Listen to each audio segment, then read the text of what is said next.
Assalamu alaikum muhtaram televizor ko'ruvchilar, ko'rib atqaninglar Erkin Asiya radiosi Tor televiziyasining haftalik xabarlar programmasi. Mazkur programmamizda mushu bir hafta jarayonida radiomizda anlatilgan bir qism Uyg'urlarga munosabatlik muhim xabarlarimizni eslatib o'tmoqchimiz. Men Erkin. Men Gulchehra. Dunyoda tor va uchur erkinligi alohida ta'kidlanayotgan bugungi kunda Xitoy mamlakatli xalq qurultiyi 7 noyabr kuni tor bexatarlik qonunini ma'qullagan. Uyg'ur elidan kelgan bir qism inkaslardan qaraganda Xitoyning navbatda tor bexatarligi nomida yo'lga qo'yayotgan bir qator qattiq kontrollik tadbirlari undidor qo'llanuvchi Uyg'urlarda vahima paydo qilmoqda ekan.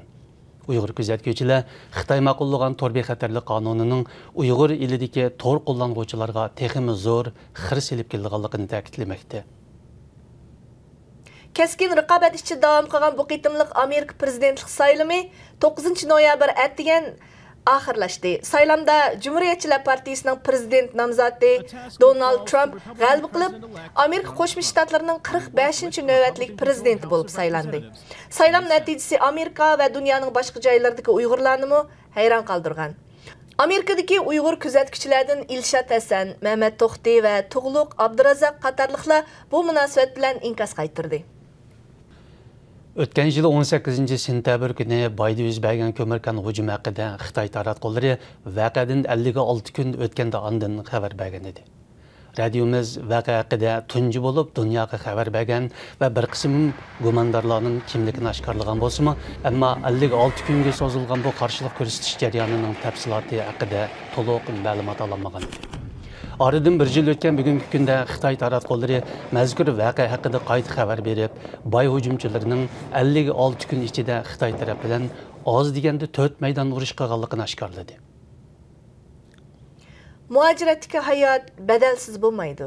Uning har bir daqiqasiga o'tmish bilan kelajak, voz kechish bilan qabul qilish, aslim bilan reallik, shundaqla o'z bilan yot o'tirsidagi to'xtovsiz to'qinishlar yondashgan bo'ldi. G'arb ellərdə yaşayotgan Uyğur muhacirlərimi xuddi boshqa ko'chman guruhlarga o'xshashla o'zlari yerlashgan ikkinchi vatanda muhacirlik hayotining shajarsini yozmoqda. Turkiya va Yevropa ellərdəki bir qism Uyğur shaxslari o'z beshidan kechirgan yoki o'zlari shahid bo'lgan rost hikoyalar orqali muhajiratdagi Uyg'urlar hayotining aktual taraflarini aks ettirish bilan birga uning sirtqi bilinmagan yana bir yuzini yo'ritib berdi. Xitoy hukumati o'z tashviqotlarida Uyg'ur avtonom rayonida yillik ishlab chiqarish qimmatining ishib, dehqonlar kirimining tez suratda oshganligini ilgari surayotgan bo'lsa-mu, ammo ba'zi ma'lumotlar yuqorqi bayonlarni rad qilmoqda. Tangirtaq to'rining bu vaqtdagi xabariga qaraganda Uyg'ur diyoridagi yezilarda navbatda Namirat qatlami o'lchamiga to'shadigan yana 2.610.000 kishi bor bo'lib, bu oilalar yiliga beriladigan 2.300 so'm qutqizish puli bilan hayot kechirdi ekan. Chet ellardagi Uyg'ur kuzatuvchilar yezi Naposidagi Namiratlar qatlamining asosan degudek Uyg'urlar ekanligini ilgari surmoqda. Dunyo Uyg'ur qurultiyining bayonotchisi Dilshod Rashid bu raqam Xitoy hukumatining Uyg'ur elidagi dehqonlarni boy qilish siyosatlarining soxtaligini ko'rsatib beradi dedi. Anqarada chiqadigan Uyg'ur tilidagi fasllik ilmiy jurnal Ana yurt jurnalining yangi soni o'qirmanlar bilan yuz ko'rishdi.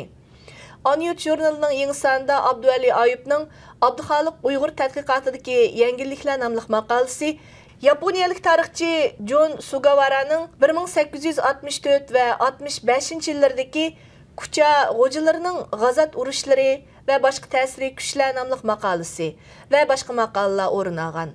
Ana yurt jurnali hozirga qadar jami 8 son nashr qilingan bo'lib, dunyoning har qaysi joylaridagi Uyg'ur ziyolilari va chet ellik mutaxassislarning Uyg'ur tarixi, madaniyati va ijtimoiy ahvoli haqidagi maqolalarini e'lon qildi ekan. Muhtaram televizor ko'ruvchilar, yuqorida Erkin Asiya radiosi Tor televiziyasining haftalik xabarlar programmasini ko'rdinglar. Kelar hafta ko'rishaylik. Xayr xo'sh. Xayr xo'sh.